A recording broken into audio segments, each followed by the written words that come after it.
I was talking to a colleague recently and we were discussing the appropriate ways that people should stroke a strange dog.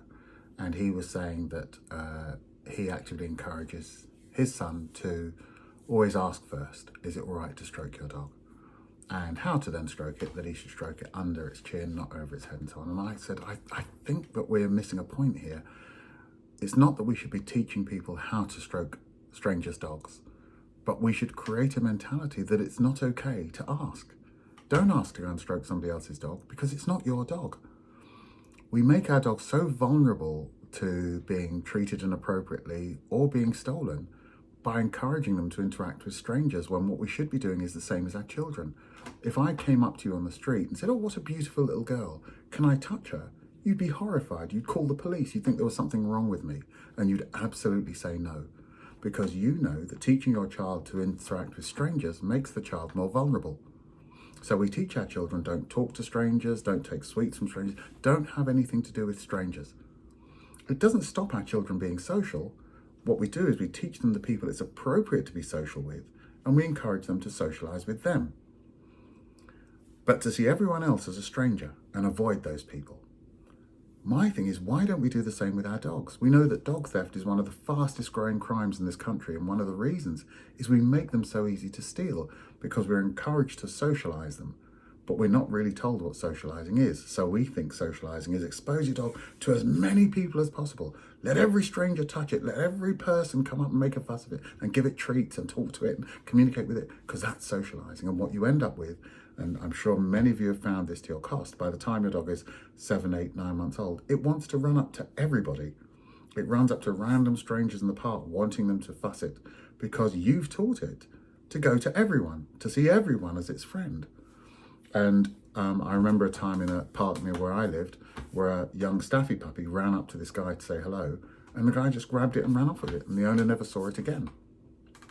Well, that was the price they paid for encouraging the dog to want to interact with everyone.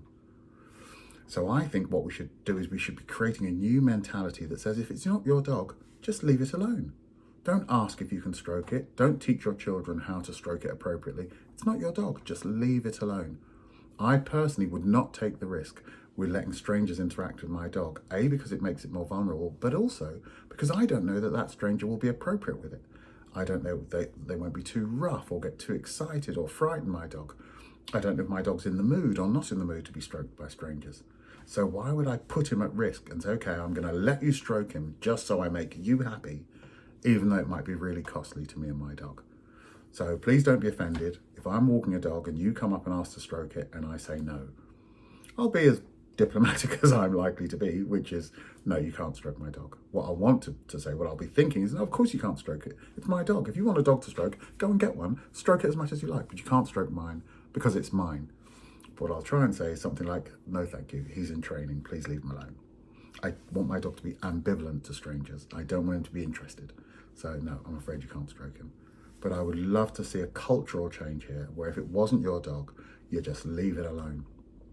That's what we should be teaching children and strangers, is to not touch your dog, don't feed your dog. I saw a video with some dog thieves, an interview with some dog thieves, and they said they were grateful to this mentality because it makes the dogs so easy to steal. And they say the easiest way for us to steal them is we just get a piece of food and we call them, and most of them will come running straight to us.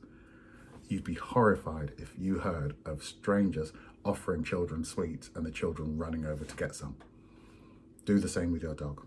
Only let him socialize with the people that he's social with, or that you need him to be social with, which is family and friends. Like with your children, that will be enough people for your dog to learn how to be social, and teach him to see everybody else as a stranger. Best of luck.